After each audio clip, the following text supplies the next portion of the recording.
Okay, next is linking. What is linking?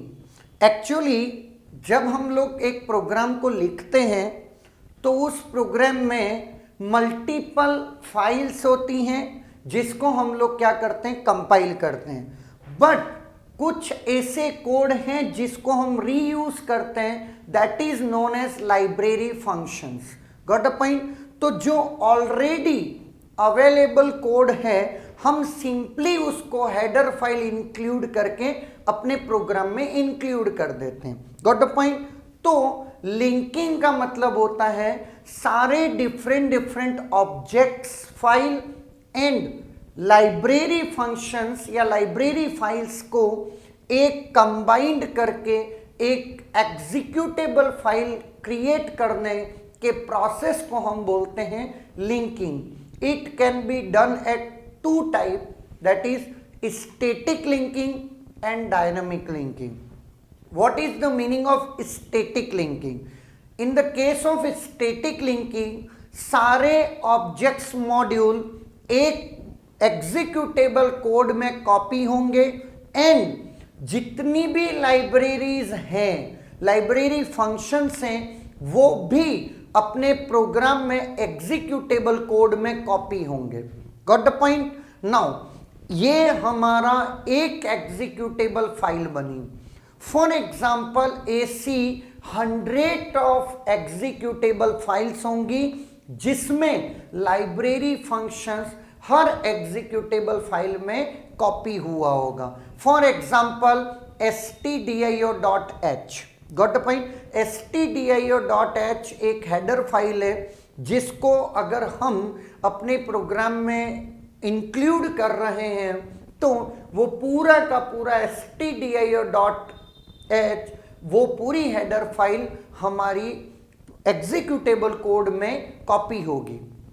ऐसे hundreds of program है let. Got a point?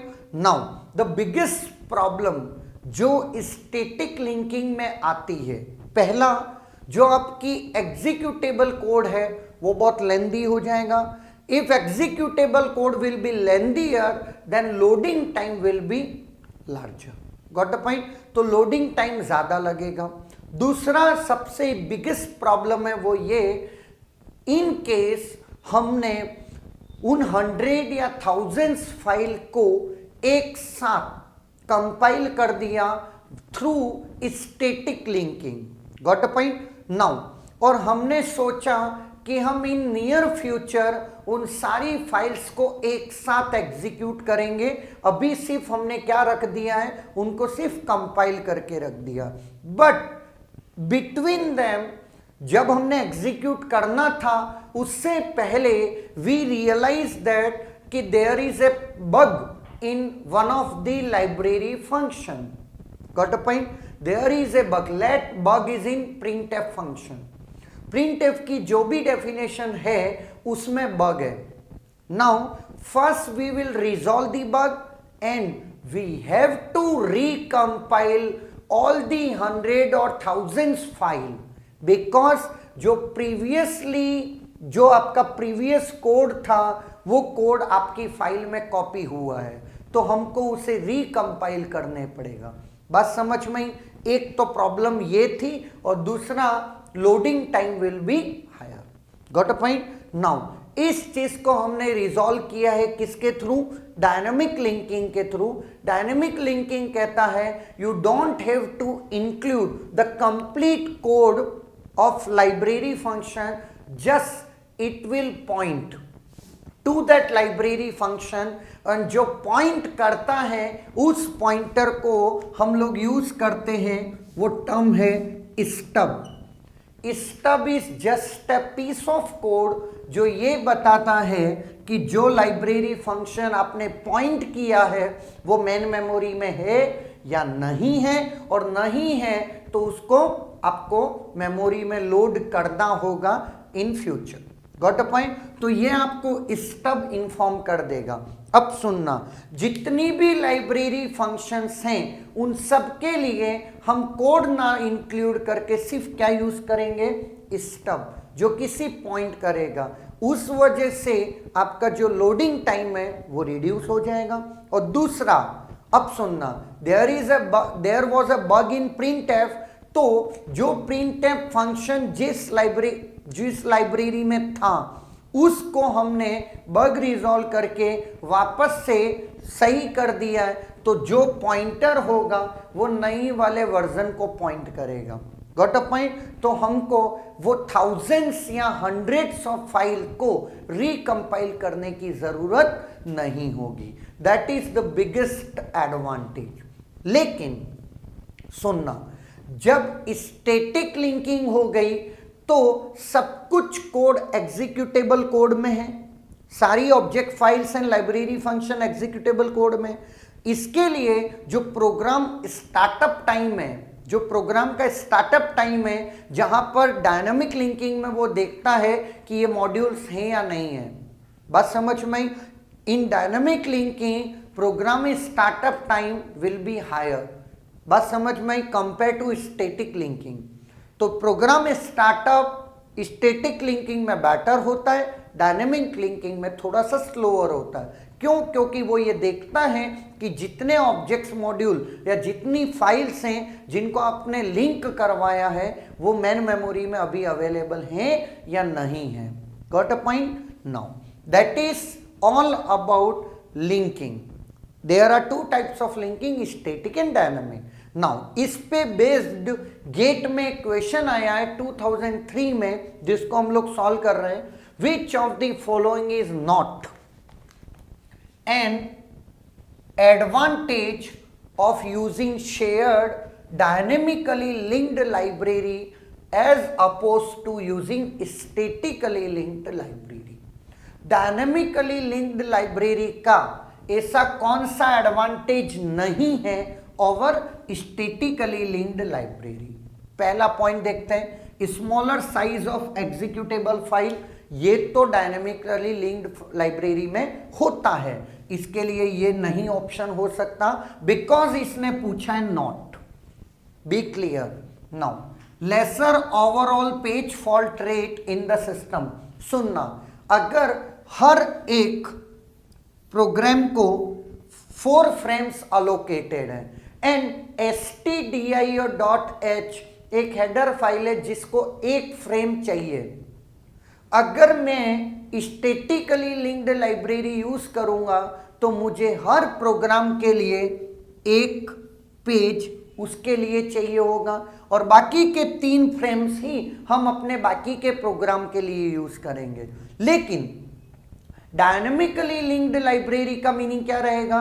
वो कुछ भी नहीं है, किसी भी प्रोसेस के 1 फ्रेम में अगर वो हेडर फाइल पड़ी हुई है तो बाकी किसी को भी रखने की जरूरत नहीं है।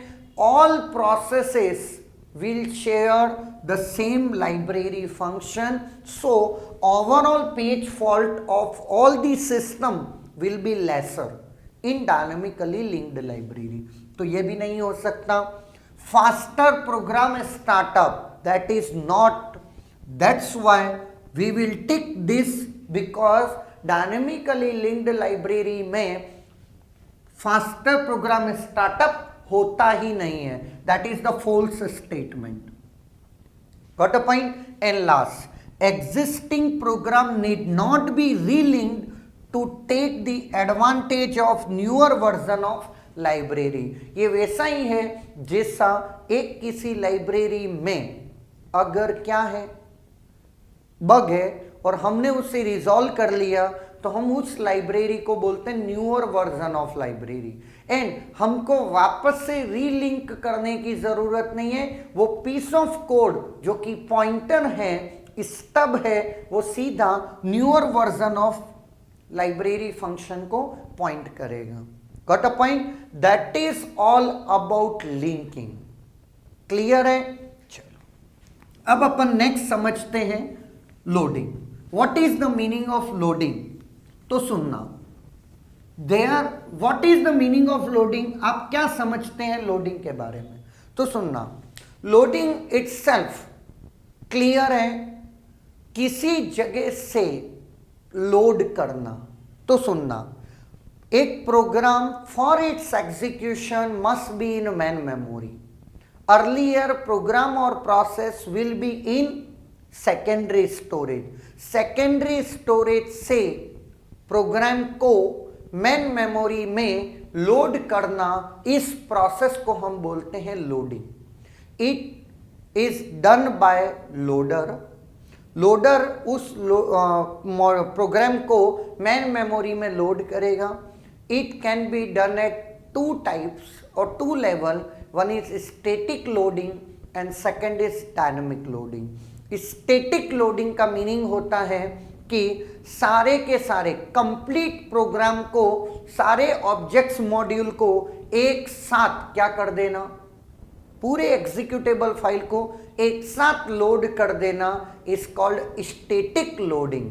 लेकिन इसकी सबसे बड़ी प्रॉब्लम क्या है, ऑलरेडी मैन मेमोरी हमारे पास कम होती है और हम ये बात जानते हैं as the degree of multi programming is higher, CPU utilization will be higher up to a certain level, that is a restriction. लेकिन जितनी ज़्यादा मल्टी प्रोग्रामिंग होगी, डिग्री ऑफ मल्टी प्रोग्रामिंग होगी, उतना CPU यूटिलाइजेशन ज़्यादा होगा. अगर फॉर एग्जांपल 100 MB की 10 प्रोसेसेस हैं, उनको सबको एक साथ कर दिए. आप भी ये बात जानते हैं कि जो कोड सबसे लास्ट में लिखा गया उसकी नीड बहुत कम है और बहुत देर बाद है, तो पहले लाने का भी मीनिंग क्या है. अगर हर प्रोग्राम को 50 MB ही अगर मैं दूं या 20 MB ही दूं और as per the requirement at run time हम नए मॉड्यूल्स को मैन मेमोरी में लाते रहेंगे, तो हमारा डिग्री ऑफ मल्टी प्रोग्रामिंग ज़्यादा होगी.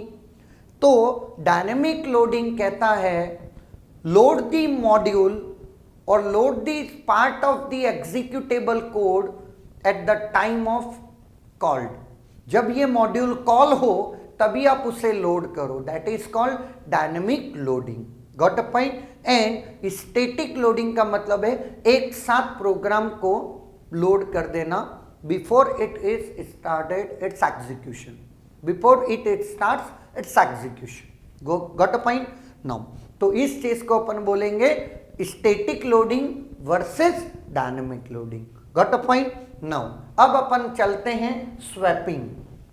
तो सुनना, अभी तक हम ये बोल चुके हैं कि प्रोग्राम एग्जीक्यूशन के लिए मैन मेमोरी में रहता है, लेकिन बाय डिफॉल्ट प्रोग्राम को हम कहाँ स्टोर करते हैं, सेकेंडरी स्टोरेज में.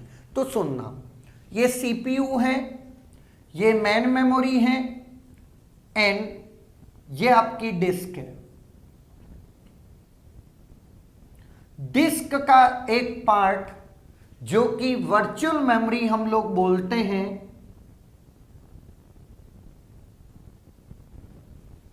Got a point. अब सुनना, जितने भी प्रोसेसेस हैं उन प्रोसेसेस के जितने भी पेजेस हैं वो सब इस एरिया में होंगे.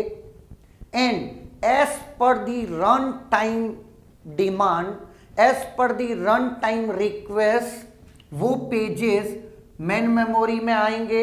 एंड फॉर एग्जांपल हर प्रोसेस को 4 पेजेस अलॉटेड है, 4 फ्रेम्स अलॉटेड है. एट ए टाइम 4 से ज़्यादा पेजेस मैन मेमोरी में नहीं रह सकते.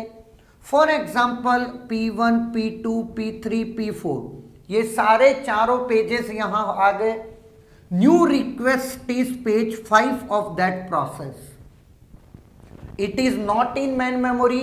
तो हमको इसमें से किसी पेज को यहां ले जाना पड़ेगा और P5 को यहां लाना पड़ेगा. Got a point. तो which page is going to replace, that will be decided by page fault algorithms. Page replacement algorithm कह सकते हो आप, पेज फॉल्ट तो कुछ भी नहीं होता. Page replacement algorithms like FIFO, LRU, optimal, like this. Got a point? Now main memory के एक पेज को सेकेंडरी स्टोरेज में ले जाने को बोलते हैं अपन स्वैप आउट, और किसी रिक्वेस्टेड पेज को सेकेंडरी स्टोरेज से मेन मेमोरी में लाने को अपन बोलते हैं swap in. Got a point? Now swap in और स्वैप आउट क्लियर हो गया। इस मेमोरी को कुछ लोग वर्चुअल मेमोरी बोलते हैं, कुछ लोग स्वैप आउट एरिया बोलते हैं, और बेकिंग स्टोर भी आप कह सकते हो। क्लियर है? तो ये चीज हुई कॉन्सेप्ट ऑफ स्वैपिंग कि स्वैपिंग क्या है। तो एक पॉइंट आप ध्यान रखिएगा, वो ये कि this area must be enough in its size, must be enough to hold all the pages of all the processes. जितनी भी प्रोसेसेस के जितने भी पेजेस हैं वो सब यहां पर रहेंगे, तो कम से कम इतना बड़ा एरिया तो ये होना ही चाहिए। Got a point? जैसे जैसे पेज की रिक्वायरमेंट आती जाएगी वैसे वैसे स्वैप इन और स्वैप आउट प्रोसेस एग्जीक्यूट होगा। Got a point? That is all about background of memory management. Is there any doubt? Okay.